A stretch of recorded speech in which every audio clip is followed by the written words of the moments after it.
నమస్తే, నేను మీ Rajani. NSR news కి స్వాగతం. కాంగ్రెస్ పార్టీ సీనియర్ నేత మాజీ ఎమ్మెల్సీ కొండా మురళి చేసిన వ్యాఖ్యలు వరంగల్ జిల్లా కాంగ్రెస్లో తీవ్ర దుమారం రేపాయి. ఆయన వ్యాఖ్యలపై పార్టీ ఎమ్మెల్యేలు, ముఖ్య నేతలు తీవ్ర ఆగ్రహం వ్యక్తం చేశారు. ఈ నేపథ్యంలో వరంగల్లోని ఎమ్మెల్యే నాయిని రాజేందర్ రెడ్డి కార్యాలయంలో కాంగ్రెస్ నేతలు శుక్రవారం అత్యవసరంగా సమావేశమయ్యారు. ఈ కీలక సమావేశానికి మంత్రులు కడియం శ్రీహరి, ఎమ్మెల్యేలు రేవూరి ప్రకాష్ రెడ్డి, కేఆర్ నాగరాజు, గండ్ర సత్యనారాయణరావు, మాజీ మంత్రులు బస్వరాజ్ సారయ్య, విజయ రామారావు, మాజీ ఎంపీ సుధారాణి హాజరయ్యారు. కొండా మురళి చేసిన వ్యాఖ్యలు, పార్టీలోని సీనియర్ నేతలను ఉద్దేశించి ఆయన చేసిన ఆరోపణలపై ఈ సమావేశంలో ప్రధానంగా చర్చించారు. పార్టీ మంచి చెడ్ల గురించి అందరం కలిసి కూర్చొని చర్చించుకోవడం జరిగింది. దీని మీద మాత్రమే ఇంతవరకు జరిగిన తర్వాత పార్టీని మంచి చెడు ఎవరే గాని ఏదే గాని పార్టీకి కట్టుబడి ఉండాలి, పార్టీ పరువుని రోడ్డు మీద వేయకుండా ఉండాలనేది అభిప్రాయంతో మేము ముందుకు వెళ్తున్నాం. పార్టీ గీత దాటి మేము ఏం చేసినా నడుస్తుంది అని అనుకోని హద్దు దాటి పార్టీకి నష్టం జరిగే విధంగా ఉండకూడదు. ఇప్పుడు రాబోయే మన ఎలక్షన్స్ ఉన్నాయి. ఈ ఎలక్షన్ల సమయంలో, లోకల్ బాడీ ఎలక్షన్ల సమయంలో ఇలాంటి కొన్ని ఏదైనా ఉంటే సమస్య ఉంటే కూర్చొని మాట్లాడుకోవాలి, సబ్జెక్ట్ ఏదో ఉంటే చెప్పుకోవాలని మొదటికెళ్ళి కూడా నటరాజన్ గారు వచ్చినప్పుడు చెప్పడం జరిగింది మీటింగ్లలోనే, మీనాక్షి నటరాజన్ గారు. మరి అది కూడా లేకుండా సీనియర్లు, అనుభవం ఉన్న వ్యక్తులు కూడా మరి నోటికి వచ్చినట్టు ఎక్కడ పట్టి అక్కడ అట్లా మాట్లాడితే పార్టీ చూసుకుంటూ క్షమించండి, అది ఎవరి ఇది కాదు. మరి మేము ఏమైనా చేస్తాం, మాకు నచ్చింది చేస్తాం, మేము నచ్చింది మాట్లాడతాం. ఏమనంటే బీసీ కార్డు అడ్డం పెట్టుకుంటాం, లేకపోతే రెడ్డి కార్డు అడ్డం పెట్టుకుంటాం, లేకపోతే ఎస్సీ కార్డు అడ్డం పెట్టుకుంటాం అని అంటే ఈడ నడవదది. ఈడ కార్డ్స్ పనిచేయది.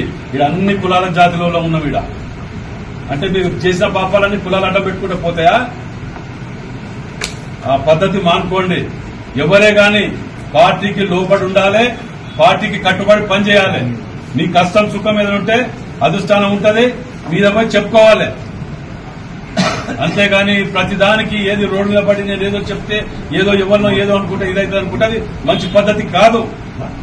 ఓ బాధ్యత గల ఉండి కూడా అలాంటి వ్యవహారాలలో మంచి చెడు ఆలోచించాలని మేము చెప్తున్నాం. పార్టీకి నష్టం జరగదా? ఎస్, బరాబర్ జరుగుతున్నది. ఫస్ట్ ప్రజలు ఏమనుకుంటారు, ఇన్ని కోట్లు ముఖ్యమంత్రి రేవంత్ రెడ్డి గారు తీసుకొచ్చి ఆడ ప్రెస్ మీట్ పెట్టి 1000 కోట్లు తీసుకొచ్చి ఇస్తే ఇదా మనం చేసుకునేది? మేము అధిష్టానాన్ని కూడా రిక్వెస్ట్ చేస్తున్నాం,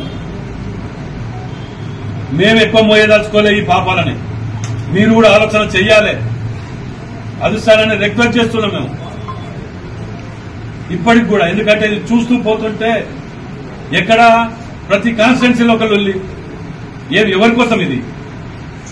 పొద్దుగా లేస్తే ఒక్కొక్కరు సన్న బియ్యం అని, 500 బోనస్ అని, ఇటు పోతే ఇందిరమ్మ ఇండ్లు అని, ఎవరి కష్టాలలో వాళ్ళు పట్టుకొని కాన్స్టిట్యున్సీలలో గల్లీ గల్లీలా పొద్దుగా లేస్తే లేబర్ అడ్డ మీద పోయినట్టు పోయి తిరుగుతున్నాం. ఒలికి ఒక్కొక్క ఇటుక బిడ్డ పట్టుకుంటా వరంగల్ జిల్లాని కట్టుకుంటూ వస్తుంటే కూలగొట్టుకుంటూ పోతుంటే మనది మనం కూలగొట్టుకుంటే దానికి ఎవరేం చేస్తారంటే ప్రతిపక్షాలకు జవాబు దొరకలేదు మనం చేసే పనులకు. అట్లాంటి తరుణంలో మనది మనం చేసుకుంటే ఎవరికి చెప్తారు? అది ఆలోచన అధిష్టానానికి కూడా మేము దీని మీద కొన్నిటి మీద మేము రిక్వెస్ట్ చేసుకుంటూ రిప్రజెంటేషన్ ఇవ్వదలుచుకున్నాం. హైకమాండ్ కూడా మీది కూడా దీని మీద అటో ఇటో తేల్చవలసిందే. ఎందుకంటే ఎక్కువసేపు కూడా ఇది లేదు, పార్టీ చూస్తూ నష్టపోతుంటే మాకు బాధేస్తుంది. దాంట్లో అతి త్వరలోనే ఎక్కువ కూడా సమయం ఏం లేదు. తెలంగాణలో స్థానిక సంస్థల ఎన్నికల నిర్వహణ గురించి పీసీసీ చీఫ్ క్లారిటీ ఇచ్చారు. హైదరాబాద్లోని గాంధీ భవన్లో నేడు మీడియా సమావేశం నిర్వహించిన పీసీసీ చీఫ్ మహేష్ కుమార్ గౌడ్ పలు విషయాలపై వ్యాఖ్యానించారు. హైకోర్టు పరిధిలో ఉన్న బీసీ రిజర్వేషన్ అంశంలో న్యాయస్థానం స్పష్టత ఇచ్చాకే తెలంగాణలో స్థానిక ఎన్నికలు జరుగుతాయని స్పష్టం చేశారు. కోర్టు పరిధిలో ఉన్న అంశంపై పొంగులేటి శ్రీనివాస్కి సూచించానన్నారు. అయితే లోకల్ బాడీ ఎలక్షన్ కోసం కార్యకర్తలను సిద్ధం చేయడం కోసం, వారిలో ఉత్సాహం నింపడం కోసం కోసమే పొంగులేటి ఆ వ్యాఖ్యలు చేసినట్టు వివరణ ఇచ్చారని పీసీసీ చీఫ్ వెల్లడించారు. ఇక వరంగల్ రాజకీయ అంశాలను తాను గమనిస్తున్నానని తెలిపిన మహేష్ కుమార్ గౌడ్ కొండా మురళి చేసిన వ్యాఖ్యలపై నివేదిక కోరినట్టు తెలిపారు. డీసీసీ పరిశీలకుడి నుంచి నివేదిక వచ్చాక ఆ వ్యవహారంపై స్పందిస్తారని, అప్పటి వరకు తొందరపడి ఎలాంటి వ్యాఖ్యలు చేయబోనని అన్నారు. కాగా గురువారం దేవాదాయ శాఖ మంత్రి కొండా సురేఖ భర్త కొండా మురళి ఓ సమావేశంలో మాట్లాడుతూ ఇతర పార్టీల నుంచి వచ్చిన వారు తమ పదవులకు రాజీనామా చేయాలని, సురేఖపై అసత్య ప్రచారం మానుకోవాలని వివాదాస్పద వ్యాఖ్యలు చేసిన విషయం తెలిసిందే. తనపై నమోదైన 4 కేసులను కొట్టేయాలని కేంద్ర హోంశాఖ సహాయ మంత్రి, తెలంగాణ బీజేపీ కీలక నేత బండి సంజయ్ హైకోర్టులో గురువారం క్వాష్ పిటిషన్ దాఖలు చేసిన విషయం తెలిసిందే. శుక్రవారం దీనిపై విచారణ జరిపిన హైకోర్టు తదుపరి విచారణను జూలై 14వ తేదీకి వాయిదా వేసింది. ప్రస్తుతం ఆ కేసులు ప్రజాప్రతినిధుల కోర్టులో పెండింగ్లో ఉన్నాయి. మరోవైపు కోర్టుకు హాజరు గురించి బండి సంజయ్కు మినహాయింపు ఇచ్చింది. దీంతో ఆయనకు స్వల్ప ఊరట లభించింది. కాగా సూర్యాపేట జిల్లా పెన్పహాడ్ పోలీస్ స్టేషన్లో ఆయనపై నమోదైన కేసును న్యాయస్థానం కొట్టివేసిన విషయం తెలిసిందే. 2021 నవంబర్ 15న ఎమ్మెల్సీ ఎన్నికల సందర్భంగా బండి సంజయ్ ర్యాలీ నిర్వహించారు. అనుమతి లేకుండా భారీ వాహనాలతో కాన్వాయ్ నిర్వహించారని ఎన్నికల అధికారి ఫిర్యాదు చేశారు. ఆ మేరకు పోలీసులు కేసు నమోదు చేశారు. అప్పటి నుంచి నాంపల్లి ప్రజాప్రతినిధుల కోర్టులో ఈ కేసు పెండింగ్లో ఉండగా ఇటీవల హైకోర్టు కొట్టివేసింది. ఈ క్రమంలోనే మిగిలిన కేసులను కూడా కొట్టివేయాలని హైకోర్టులో పిటిషన్ దాఖలు చేశారు. హనుమకొండ, వరంగల్ జిల్లా న్యాయస్థానాలకు బాంబు బెదిరింపు కాల్ రావడం కలకలం రేపింది. గుర్తు తెలియని వ్యక్తి న్యాయస్థానాల్లో బాంబు పెట్టానంటూ బెదిరింపు కాల్ చేశారు. వెంటనే కోర్టు సిబ్బంది పోలీసులకు సమాచారం ఇచ్చారు. దీంతో అప్రమత్తమైన పోలీసులు బాంబు స్క్వాడ్ సహాయంతో తనిఖీలు చేస్తున్నారు. బాంబు బెదిరింపు కాల్ రావడం ఇది 3వసారి కావడం గమనార్హం.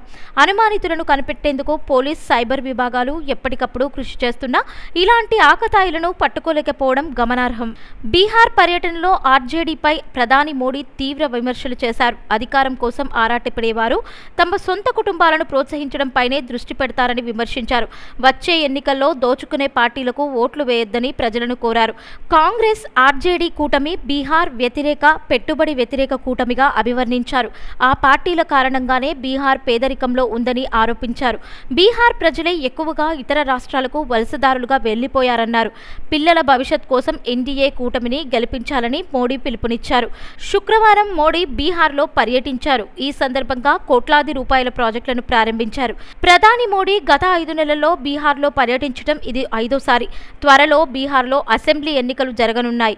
ఈ నేపథ్యంలో బీహార్పై మోడీ ఫోకస్ పెట్టారు. వికలాంగుల హక్కుల కోసం, ఆత్మాభిమానం కోసం, అధిక పెన్షన్ కోసం గత 17 సంవత్సరాలుగా పోరాడుతున్న మందకృష్ణ మాదిగకు కేంద్ర ప్రభుత్వం పద్మశ్రీ అవార్డును ప్రకటించడంతో హర్షం వ్యక్తం చేస్తూ యాదాద్రి భువనగిరి జిల్లా వికలాంగులు నాగోల్లోని శుభం కన్వెన్షన్ సెంటర్లో ఘనంగా సన్మానించారు. ఈ సందర్భంగా వికలాంగుల హక్కుల పోరాట సమితి యాదాద్రి భువనగిరి జిల్లా అధ్యక్షులు ధరణికోట నరసింహ మాట్లాడుతూ మందకృష్ణ మాదిగ పిలుపు మేరకు వికలాంగులు పంచాయతీ నుండి పార్లమెంట్ వరకు ఎన్నికల్లో పోటీ చేసి రాజకీయ రంగంలో వికలాంగులు భాగస్వామ్యం కావాలని ఆయన పిలుపునిచ్చారు.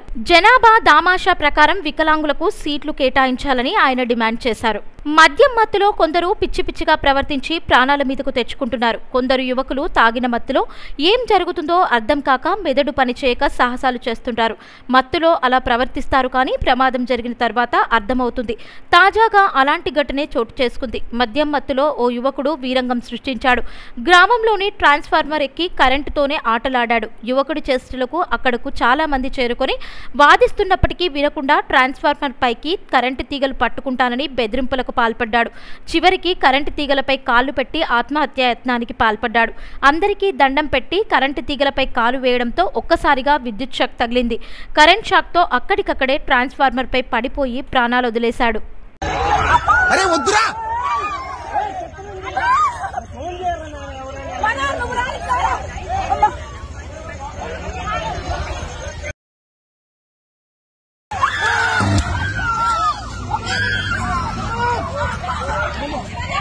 ఇంగ్లీష్ ఇంగ్లీష్ భాషపై కేంద్ర హోంశాఖ మంత్రి అమిత్ షా చేసిన వ్యాఖ్యలకు రాహుల్ గాంధీ కౌంటర్ ఇచ్చారు. శుక్రవారం రాహుల్ మీడియాతో మాట్లాడుతూ ఇంగ్లీష్ వస్తేనే అభివృద్ధి సాధ్యమని అన్నారు. ఆర్ఎస్ఎస్, బీజేపీ నేతల పిల్లలు విదేశాల్లో చదువుతున్నారు, మరి దాని సంగతేంటి అని ప్రశ్నించారు. ఇదంతా పేద పిల్లలకు ఉన్నత విద్యను దూరం చేసే కుట్ర మాత్రమే అని సీరియస్ అయ్యారు. మాతృభాషతో పాటు ఇంగ్లీష్ చాలా అవసరమని రాహుల్ గాంధీ స్పష్టం చేశారు. కాగా నిన్న అమిత్ షా మాట్లాడుతూ ఇంగ్లీష్లో మాట్లాడేవారు సిగ్గుపడే రోజులు వస్తాయని, అలాంటి సమాజం ఏర్పడే రోజులు ఎంతో దూరంలో లేవన్నారు. మన దేశ భాషలే మన సంస్కృతికి రత్నాలని పేర్కొన్నారు. ఆయన అవి మనుగడలో లేకుంటే నిజమైన భారతీయులుగా ఉండలేమని వ్యాఖ్యానించారు.